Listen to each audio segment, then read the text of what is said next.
Fraudulent use of corporate credit cards. A former employee of Windsor Police admits guilt. Vacant positions eliminated. We don't know exactly what titles, jobs, departments that it's going to impact. The cost to hold the line on taxes. And network to freedom.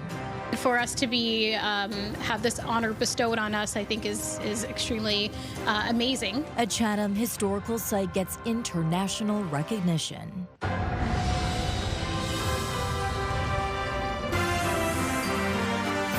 CTV News with Stefanie Masotti.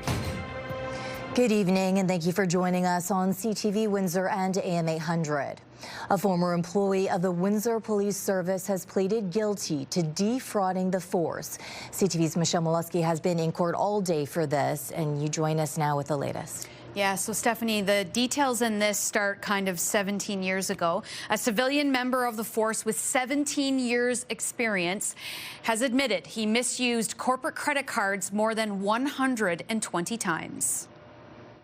All Windsor Police cruisers, boats and motorcycles are serviced by their own team of mechanics. Today in Ontario court, the former fleet manager, James Brush, now 49 years old, pleaded guilty to 2 counts of fraud over $5,000. From 2013 to 2024, Brush has admitted he fraudulently used corporate cards 127 times.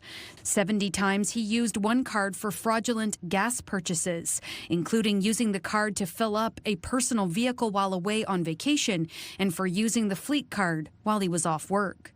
In the other 57 offenses, Brush used the card to buy automotive parts. In some cases, the parts were for vehicles the force has never owned. In others, the vehicles the parts were allegedly for were never serviced in the year the parts were purchased. In total, the Crown says Brush defrauded the police force of more than $31,000. At the time of his arrest in 2024, the service suspended Brush with pay.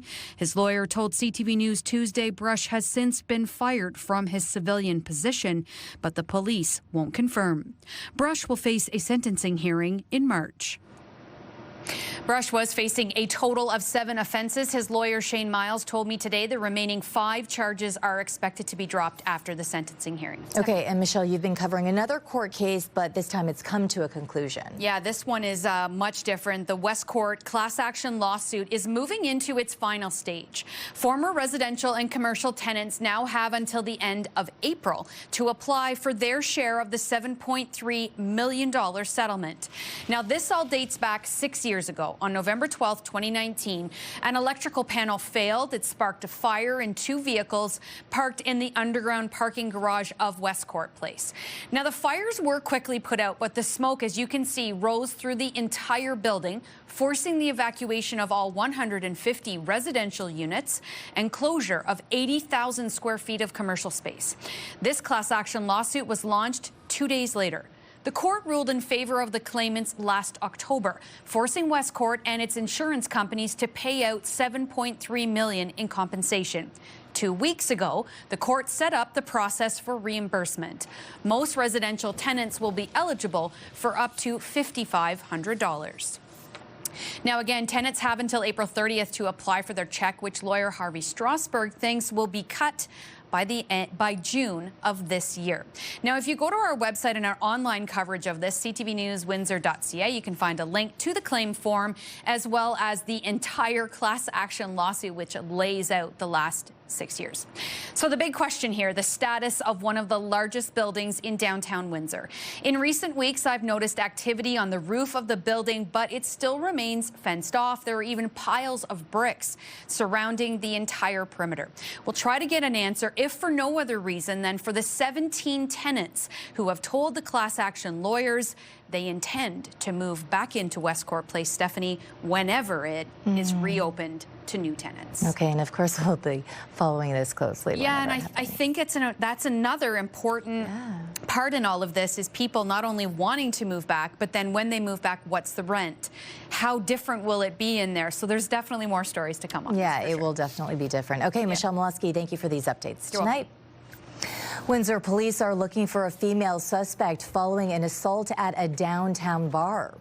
Officers say the physical assault happened inside a bar in the 500 block of Olette Avenue. A female employee was struck multiple times in the face with the suspect's knee.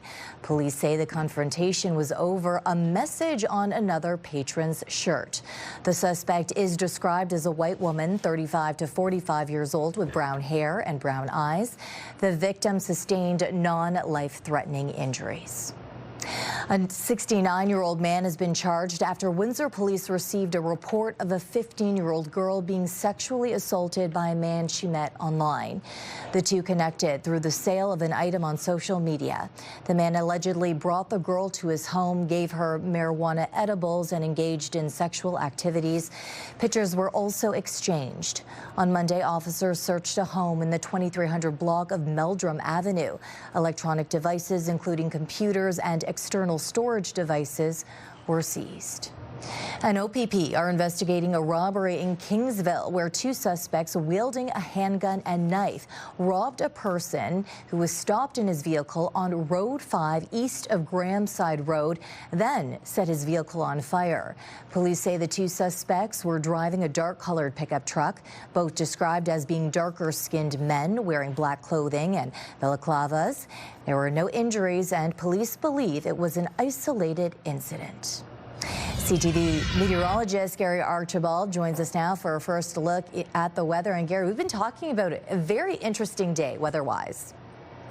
You're right about that. We were in a bit of a lull, and then things rapidly intensified with westerlies draped across the lower Great Lakes. We got into snow squall activity, and the wind speed combined with the already cold temperatures produced wind chill values in the -20s. We could still be in the mid-20s tonight. In addition to that, there's more snow on the way with a second wave coming. And there could be even more snow as we head towards Friday. I'll break down what you need to know on the temperature front, pun intended, in just a moment. For now, I'll send it back to you at the desk. If you are scheduled for surgery tomorrow in Chatham, you might want to double check. All elective surgeries at the Chatham-Kent Health Alliance on Wednesday have been canceled after the heating system failed in some areas of the building. Also, the weather playing havoc on high school exams. The Catholic School Board says due to the cancellation of school buses and the delay of exams, Friday's PA day will now be an exam day. Instead, Monday, February 2nd will be a PA day for all Catholic secondary students. The first class for the second semester will be on Tuesday. And more than 4,500 Windsor-Essex students could face suspension if their immunization records aren't updated and soon. The Windsor-Essex County Health Unit says most students meet provincial requirements, but thousands are still missing required vaccines or paperwork. Families are urged to update records before the March deadline, or students will be suspended. Parents can contact their healthcare provider or submit records directly to the health unit. The union representing healthcare workers is demanding Queen's Park increase hospital funding. The union warns of longer wait times and a declining quality of care. What is the government thinking? And how could it make promises like to reduce surgical wait times or to end hallway medicine, or say that it values the work of healthcare workers, or that it understands the key role that hospitals play in their communities, when its plan is to systematically force these hospitals to cut their budgets. This year, their 2.36% funding increase pales in the shadow of their 6% increase in operating costs. CUPE says there will be more than 10,000 job losses and a reduction of 2,400 hospital beds. Windsor's 2026 budget is now locked in. City Council finalizing a 0% tax levy after a full day of debate on Monday. Today, Mayor Drew Dilkens outlined what he says are the key priorities in that plan, but questions do remain about a number of jobs that may be impacted by those decisions. CTV's Sanjay Mara joins us with details on this. Sanjay. Yes, Stephanie, while the budget is being framed as a win for affordability, at least by city administration, it also leans heavily on one-time savings and internal restructuring to get there. And yes, that means jobs. Today, the mayor focusing on where residents will see investment, but not everyone is convinced the full cost of holding the line on taxes has been made clear.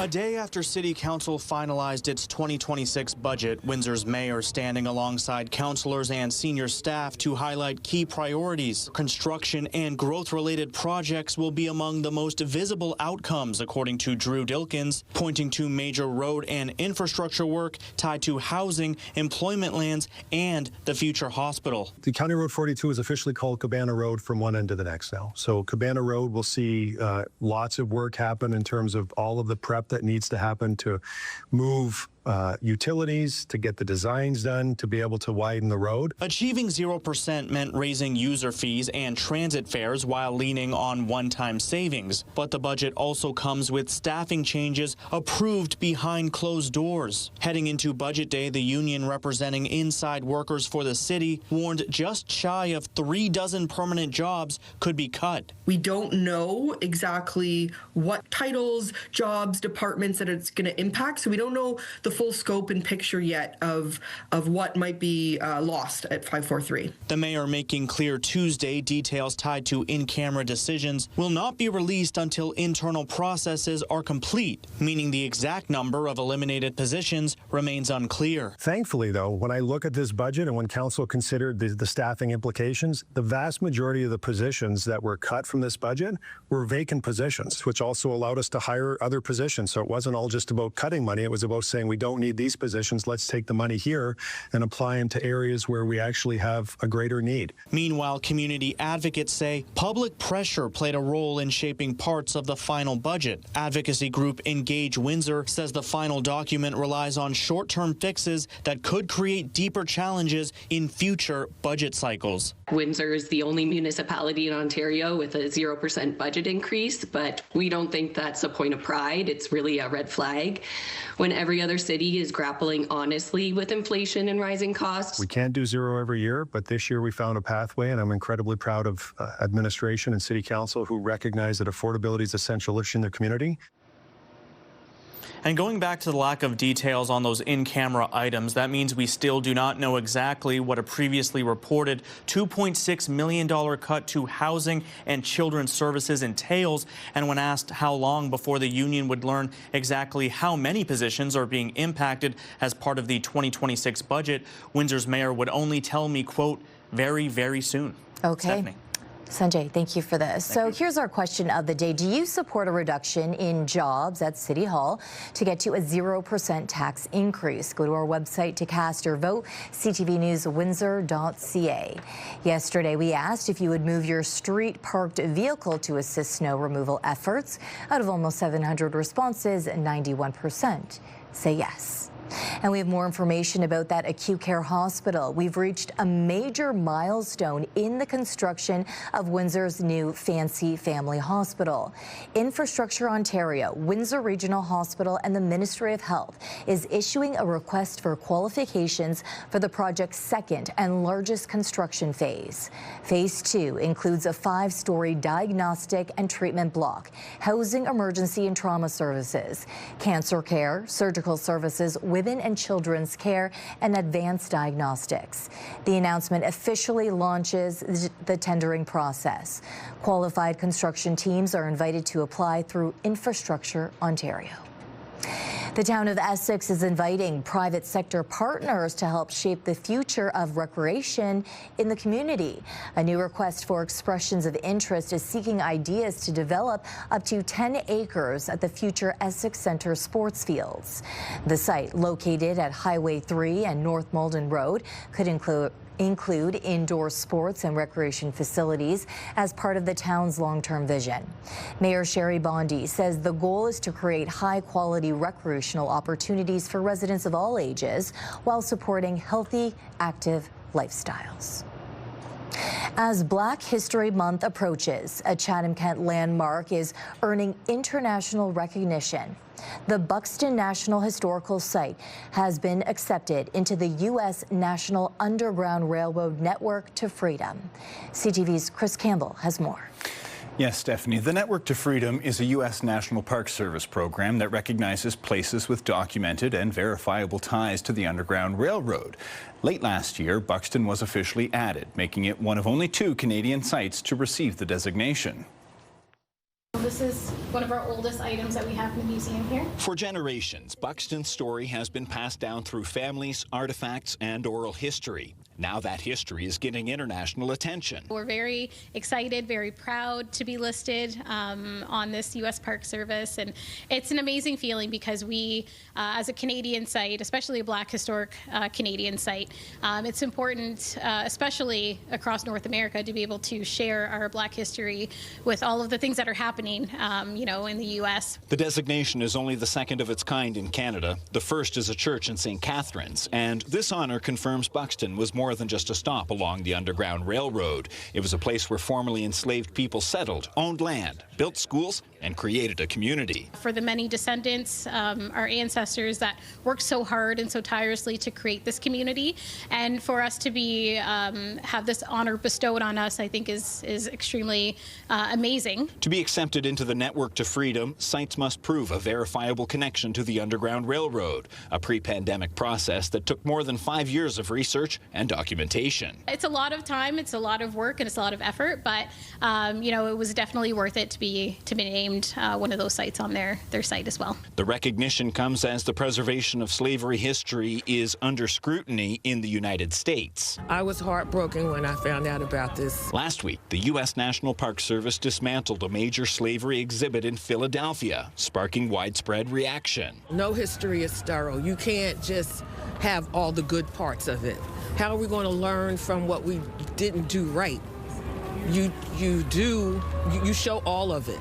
The good, the bad, and the ugly. Here in Chatham-Kent, Buxton's designation is seen as a powerful affirmation of the importance of preserving Black history. You can't erase history. As much as people want to, take that on, especially in the United States. Buxton now joins an international network of nearly 800 sites across 41 U.S. states and the Caribbean. It's big. It's great because it puts Buxton and Chatham-Kent on the map and really in that competition of the world places that you want to visit. And what I love about it is that they've worked so hard to get this designation. Museum officials say the designation isn't just about recognition. It's about ensuring stories of Black resilience, freedom, and community building are preserved for future generations. Stephanie? Incredibly important. Okay, Chris Campbell tonight.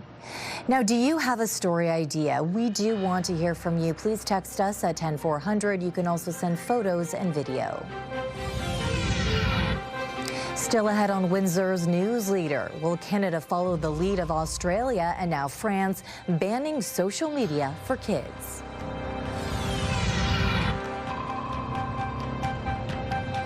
And Carney standing firm despite Trump's insider claims.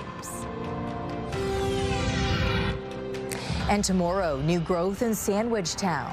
3 new businesses opening, including a long-awaited grocery store. That's tomorrow at 6 on CTV News. Today is International Holocaust Remembrance Day. Survivors visited the Auschwitz concentration camp memorial site to commemorate the 81st anniversary of the liberation of the Nazi camp. The former prisoners laid flowers and wreaths at the execution wall, also known as the Wall of Death, where German forces fatally shot thousands of people. Around 6 million Jews and millions of others were killed by the Nazis during the Holocaust. In other news, jury selection in a landmark trial today involving social media giants Meta, YouTube, and TikTok. The platforms are accused of deliberately addicting and harming teens. It's happening as France today went the way of Australia, introducing a law restricting social media access to the young. CTV's Abigail Beeman looks into enforcement and whether Canada plans to go the same route. France's National Assembly votes in favor of a social media ban for children under 15. The president wants the ban in place by the next school year, posting, "Because our children's brains are not for sale." While in LA, a landmark series of trials begins with parents, teens, and school districts taking social media giants to court over addiction claims. Snapchat and TikTok reportedly settled in advance, leaving Meta, Facebook and Instagram's parent company, and YouTube. We haven't landed on anything yet. In Canada, the government is planning new online harm legislation after the last bill died with the Trudeau government, but no update on when or whether it will include a similar ban to France and Australia. The objective of a new Online Harms Act would be to protect kids, first and foremost. And also there's a legitimate concern of the state protecting freedom of expression, and that is also key. So there's a balancing act. It can be used as a very vicious tool to harass, bully, stalk, defame, hurt people. Lawyer Ma'anit Zemel's office gets at least a call a day looking for help. She's calling for nuanced regulations that are enforceable and tailored to specific harms like cyberbullying or overuse, saying a full-out ban is not the answer. The kids just get around it by using, whether it's VPNs or just saying they're older. And, you know, from a legal perspective here, it might be challenged for all kinds of reasons. CTV News reached out to Snapchat, TikTok, YouTube, and Meta. By deadline, only Meta responded, saying they'll comply with any regulations, but governments considering bans should be careful not to push teens towards unregulated, less safe sites. Abigail Beeman, CTV News, Ottawa. Mark Carney is standing by his highly regarded speech at the World Economic Forum in Davos, despite claims by a Donald Trump insider that the prime minister, quote, aggressively walked back from some of his remarks in a phone call with the U.S. president. CTV's Michael Couture on the war of words between the two nations. I meant what I said in Davos. Prime Minister Mark Carney stood by his speech during a phone call with U.S. President Donald Trump. The 30-minute conversation covered Arctic security, Venezuela, and Canada's agreement with China. I explained to him what we're doing, 12 new deals on 4 continents in 6 months. He was impressed. And what we intend to do going forward, as well as the opportunity to, of course, move forward on CUSMA. Let's talk about the Prime Minister, or if you prefer, Governor of Canada. 12 hours earlier, the U.S. Treasury Secretary says he was on that call and characterized the conversation differently. He spoke to Prime Minister Carney, who was very aggressively walking back some of the unfortunate remarks he made at Davos. Asked specifically about that. So you didn't walk back your comments? No. But there was no public readout of the conversation between Trump and Carney, something the Conservatives are criticizing. Michael Chong wrote on social media, it is unacceptable that Canadians and journalists learned of this recent call from American media. Besson's comments come days after Trump threatened to impose 100% tariffs on Canada if the government signs a free trade agreement with China, something Carney says he's not pursuing. And political analysts believe the current strategy is to keep calm. Trump is going to make noise. He's going to flash. He's going to swear. He's going to stamp his feet. Just take a breath, take a moment. Chances are the storm will pass, and it has. The Prime Minister says he reiterated in his conversation with the President that Canada is responding to the change in U.S. trade policy by building new partnerships abroad, including with China. And Carney says Trump understood that. Michael Couture, CTV News, Ottawa. The Winter Olympics will have an increased presence of ICE agents. The U.S. confirms it will send agents to Italy, sparking anger from some Italian politicians. Italy's opposition protesting today after an anonymous member of the U.S. Embassy confirmed ICE's Homeland Security Investigation Division will travel to Italy. The source says ICE will mitigate risks from transnational criminal organizations, but all security operations will remain under Italian authority. Milan's mayor says ICE is not welcome and called the group a militia that kills. The winter storm that dumped record snow in Ontario absolutely blasted the eastern United States, bringing heavy snow and freezing rain to millions of Americans in the United States as far south as Tennessee, Arkansas, Louisiana, and Texas. This was unprecedented. This is just a huge ice storm. Even when it has snowed and ice here, this is, I think, the worst I've ever seen it in the past almost decade of me being here. At least 29 deaths are being blamed on the storm. The storm also brought up to 50 centimeters of snow in some areas in the plains in the Northeast. Today's extreme cold warnings are in effect from Texas through to Florida and north to Pennsylvania. An update tonight on that shocking crash inside Detroit Metro Airport and the question it's raising about security. Days after a car smashed through the doors of Detroit Metro, it's back to business. No one was hurt in Friday's crash. A family member says the driver was experiencing a mental health episode. The investigation is ongoing and prosecutors say no charges have been filed yet. St. Clair College's Experimental Learning and Career Center will host a First Responders Career Fair on Wednesday.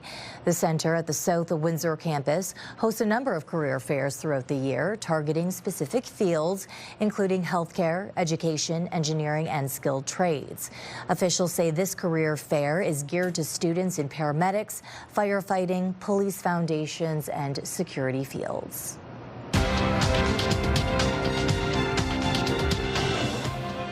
Canada's main stock index clawed its way to a tiny increase today.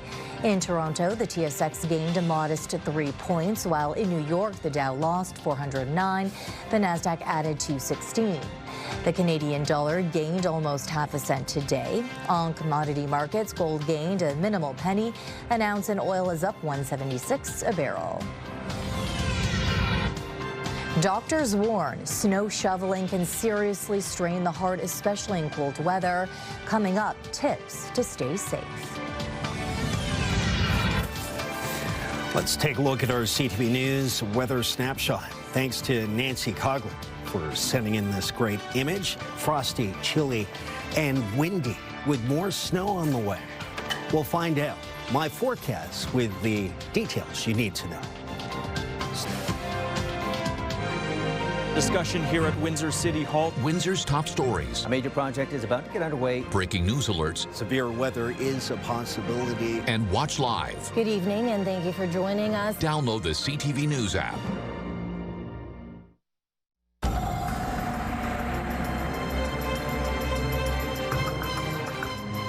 Look at it come down there. Gary, extremely cold outside, particularly with the wind chill. You're right about that. Minus 20 to minus 25 wind chill right now through the overnight into early tomorrow morning. We're still in these kinds of warnings for extreme cold. Wind chill values in excess. That is colder than minus 25, approaching minus 34. Much of southwestern Ontario today has been an interesting one with snow squall activity. And when we talk about snow squalls, we're talking about straight line winds, very gusty, heavy amounts of snowfall concentrated in a short period of time. They may only last 30 to 60 minutes, but reduce visibility tremendously. And I saw that on the area roads through Amherstburg today. Whiteout conditions, you can only see maybe about 3 to 5 meters in front of you. Fortunately, people were adhering to the weather and road conditions and driving accordingly, much slower than the suggested speed limit. Winds will be in that 30 to 40K range through to about 10 p.m. We've been gusting as high as about 45, 50. Temperatures between -9 and -10 feel like about -16 and -22 throughout extreme southwestern Ontario. It is cold. It will be getting colder. We have lake effect snow setting up across the entire Great Lakes system, as we would expect with westerlies and northwesterlies. The good news is we'll actually get into a bit of a clearing by around 9:30, 10 o'clock our time tonight before a few trickles of snow.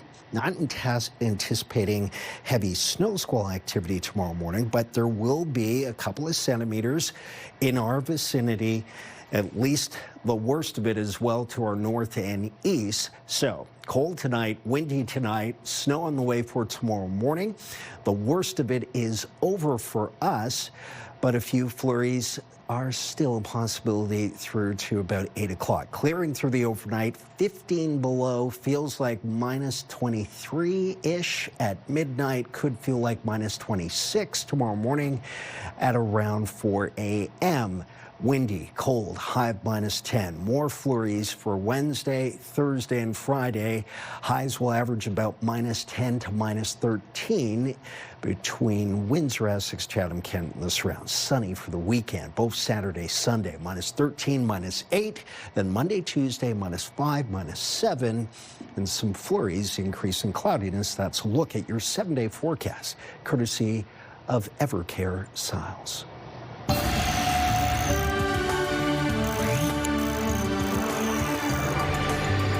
Street Help has put out a plea for more winter boots and sleeping bags. Administrator of the shelter, Christine Wilson-Furlonger, says it's overwhelming the number of people that need to come in and get out of the cold.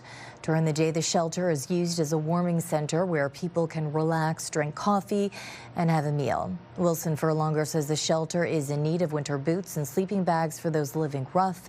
The shelter is currently open until 5 p.m. She says since the pandemic, there aren't enough volunteers to keep it any open later. I would say, like, again, I'm getting like 20 people a day coming to ask for different things that they need. Mostly sleeping bags and blankets. That's a big need. If you don't own a snow blower, you may have been getting a workout lately. CTV's Pauline Chan has some tips on how to shovel safely. I think if we didn't get ahead of it, it would be really hard. When you're shoveling snow, it's a real strenuous physical activity, and it can have a lot of extra workload on the heart. Dr. Alan Grill says it's a full body workout that can stress the heart. You're using your arms, your legs, your back. Secondly, when it's cold outside, your blood vessels tend to constrict. If people have heart disease, they can narrow because of cholesterol, etc. So if they narrow even more when it gets cold outside, that also increases the stress on the heart. Cold weather increases blood pressure, making the heart work even harder to keep the body going. Take frequent breaks and don't overload your shovel. Use your legs to bear the weight and try not to twist your spine. Physiotherapist Kate Moffat says she anticipates people will start coming in with aches and strains in the next day or so. The most common is low back injuries, followed by shoulder or kind of bicep and arm injuries. And when you come in from the cold? Our instinct is to rest and be still. And the best treatment for low back pain is to keep yourself gently moving. Simple pelvic tilt, some seated marching, just anything that keeps those muscles moving a little bit is going to help them settling down. Taking a walk just around your home. She says winter isn't done with us yet, so learn to protect your body. Pauline Chan, CTV News. The Kidney Foundation is revamping a signature event, taking it to a new level this year. The Celebrity Men's Fashion Show, now called Rock the Walk Fashion and Live Music Celebration. The Kidney Foundation is partnering with Fashion Week Windsor for a new experience at the St. Clair Centre for the Arts. Billy Rafool will perform, and there will be a full concert afterwards. Organizers say the funds raised stay local and directly support patient care. The Kidney Foundation really focuses on the patient care side, right? So people who are going through dialysis, people who are living with the disease, both, donors and recipients and their extended family members. The money raised is coming into this pool of money that is going to be supporting them. One of the best soccer players ever is coming to Windsor. We will tell you who and why when we return.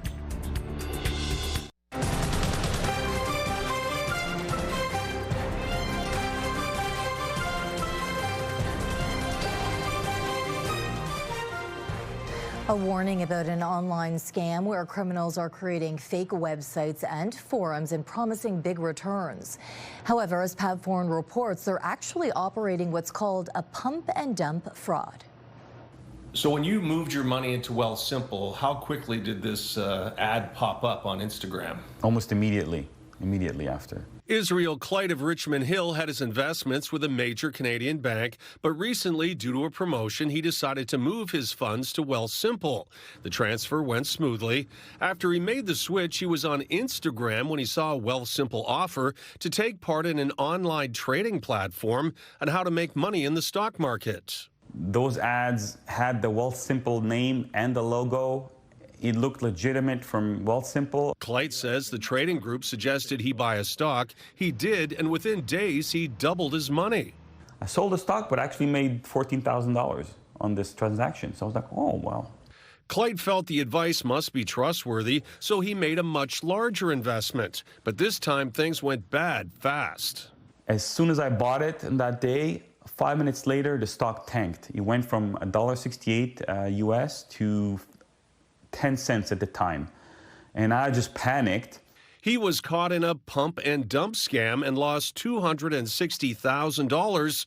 When he tried to contact the forum again, it was shut down. Tried to get into the group chat. Everything was gone. Like the phone numbers looked like they just were erased. Wealthsimple told CTV News. Wealthsimple reported more than 10,000 fraudulent ads to Meta, and we're only one of many financial institutions fighting this issue. Wealthsimple will never recommend specific stocks or securities to buy. To avoid pump and dump scams, don't listen to social media investment tips or hype through online forums. Be concerned if there is limited company information, promises of guaranteed returns, or unusual trading spikes or dips. Losing $260,000 means he now has to rethink his retirement plans. For 2 weeks, I wasn't able to sleep. It was very upsetting, very upsetting. Pat Foran, CTV News.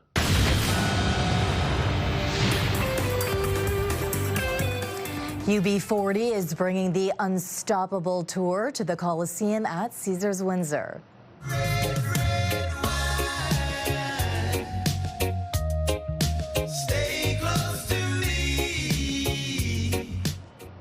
Delivering classics like Red, Red Wine and I Can't Help Falling in Love with You, the world-famous reggae group hits the stage October 22nd. Fresh off their 45th anniversary with new music, UB40 promises an unforgettable night. Tickets go on sale online Friday. I'm really looking forward to being in Windsor and sharing these special moments with all of you. Thank you very much. Grazie mille and see you soon. Ciao. That is Italian soccer great Alessandro Del Piero. He is coming to Windsor April 21st to be the keynote speaker at this year's Westby Awards. The local sports awards show has had some great speakers, including baseball great Jack Morris and basketball icon Julius Erving. This is the first time in the 19-year history of the awards that soccer has been featured. What Dom has accomplished with every speaker is there's no words that can explain it. And then being a soccer guy and Dom's telling me he's bringing Del Piero in, it's like, that I don't want to say the word, but it's big. It's really big. This is your CTV Windsor Our Community Calendar. This Black History Month, you're invited to be a part of something powerful at the second annual Beauty Is Me Luncheon, February the 5th at St. Clair College Center for the Arts.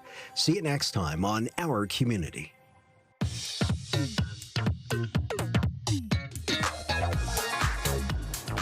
It's time to check in on what's happening now with Melanie Kentner. And Melanie, what do you have for us tonight?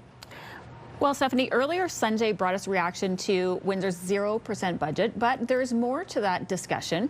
Windsor Mayor Drew Dilkens is highlighting major infrastructure investments tied to the city's growth, projects like the 401 interchange and Cabana Road. But Dilkens adds Windsor's economic outlet is also being shaped by forces beyond local level. He argues that political uncertainty in the United States is influencing where businesses choose to invest, and it's shifting attention north of the border. The other side of what he's doing is he's also making the United States less attractive as a place to invest. People want rule of law. They want stability. They don't want the chaos. There's a whole universe of other businesses that are interested in being close to the United States because of the market, but like the stability and the rule of law in Canada. We've got more online at ctvnewswindsor.ca. And we also have a request from LaSalle Police on our website. That's right. So police are asking for help identifying a suspect after a gas theft. Police posted 2 photos of the suspect on social media. Officers say the incident took place Monday afternoon in the 5800 block of Malden Road. Anyone with information can contact police or Crime Stoppers. And in our social spotlight, when you're making progress on the slopes, but sometimes it feels more impressive than it actually looks.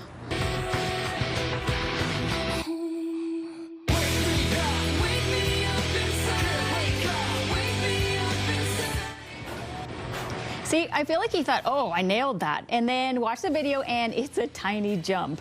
Great caption though, Red Bull, please contact me. The Red Bull skiers are incredible, but this guy, he has a way to go, Stephanie. Yeah, the Red Bull competitions are pretty intense, that's for sure. But you know what? For this guy, the fact that he actually got up on a chairlift, maybe he didn't fall getting off the chairlift, the fact that he came down, good for him. Yeah, I feel like I kind of ski the same way, so I can relate. Okay, if viewers at home have a funny video like this to share with us, how can they do it? Yeah, they can email us at newsnow@bellmedia.ca or text it to 10400. Okay, thank you, Melanie. I said, no, I am not a hero. I'm a survivor. Preserving history. A Windsor veteran is just one of dozens across the province sharing powerful stories of war.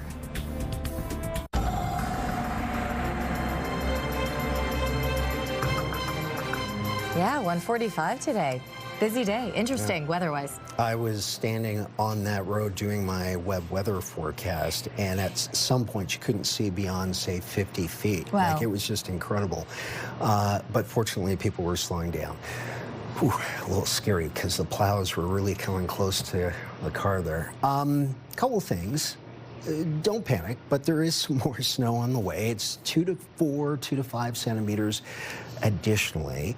You know, in the last week, Windsor, Essex has received somewhere in the neighborhood of 35 centimeters of snow. Some areas will be a little bit less than that. Some areas will actually be a little bit more. Tomorrow's cold in the morning. Minus 25 to minus 27 wind chill, minus 10 in the afternoon, minus 10 Thursday and Friday, minus 13 flurries, and then the weekend some sunshine, but we'll see temperatures now a little bit warmer than minus 10, minus 8, minus 7, but still that's several degrees below seasonal. At least it's going in the right direction. Okay, thank you, Gary. Okay. Obviously, the weather, hot topic for the last couple of days. You have more on this for tonight. More like cold topic. Yeah. And that cold temperatures has led to a big problem in Chatham-Kent. It's forcing a disruption at the Chatham-Kent Hospital, the Chatham-Kent Health Alliance, that is, forcing the cancellation of all elective surgeries scheduled at the hospital tomorrow. We'll have those details, including why specifically tonight at 11. Okay, thank you, Travis. Finally tonight, a few Windsor Essex veterans have a chance to share their stories. An Ontario filmmaker trying to preserve Canada's war history is traveling the province documenting their stories. CTV's Robert Lothian tagged along. That's me when I was about 19 years old. I had that taken in Pembroke. Despite a nearly 70-year difference in age, war veteran Jerry Bessignol and filmmaker Zach Dunn have a shared passion, preserving the stories of those who served. Somebody said, "Oh, you're a veteran? You're a hero." I said, no, I am not a hero. I'm a survivor. Windsor-born Bessignol was one of the 6 Windsor-Essex veterans being interviewed this weekend for Dunn's Global Veteran Stories series. I think the one thing that always sticks out for me is how young these veterans were. You know, I'm going to be 27 in October, and all these veterans who joined, you know, that joined at 15, 16, that lied about their age to join at 18. Traveling Canada and the U.S., Dunn is documenting the untold stories of veterans through social media. Just how unique these stories are, and a lot of them are still untold. You know, all the veterans, most of them I met this weekend, have never been interviewed. Sharing the most delicate moments of those longing not to be forgotten. I said they were shooting at us and we were shooting at them. And I said, a lot of Canadians. We get 516 Canadians that are still over there. Because I went and visited them. Wow. Starting with an effort to learn about his own grandfather's service, Dunn has now captured the stories of more than 140 veterans. Working with schools, his goal is to make their stories more accessible for the next generation. So I want to give kids that opportunity to listen to their stories in the classrooms, you know, on video. I think technology is a great tool for that. What started as a passion project has turned into a long list of eager veterans. A lot of the times when I post the story, I'll get comments or messages saying, well, you know, my great uncle or my granddad also served. Do you want to interview him? Even with that growing demand, Dunn says he won't turn anyone away, taking every opportunity to share these stories while he still can. It's a race against the clock for me, just to save as many stories as I can. Robert Lothian, CTV News, Windsor. A big thank you to Zach for documenting all of these stories. So essential to do. Yeah, and I mean, you can go to that website and you can browse through some of them, and it's incredible. And he was mentioning how young the soldiers were, 15, 16, 17. Just babies. I can't imagine that happening nowadays. But they sacrificed everything, and they were still in high school. Like, yeah. I can't even compare at all. On behalf of our dedicated team here at CTV News Windsor, thank you for joining us. For updates throughout the evening, go to ctvnewswindsor.ca. Gary and I will be back with your only late local newscast at 11. Good night. See you.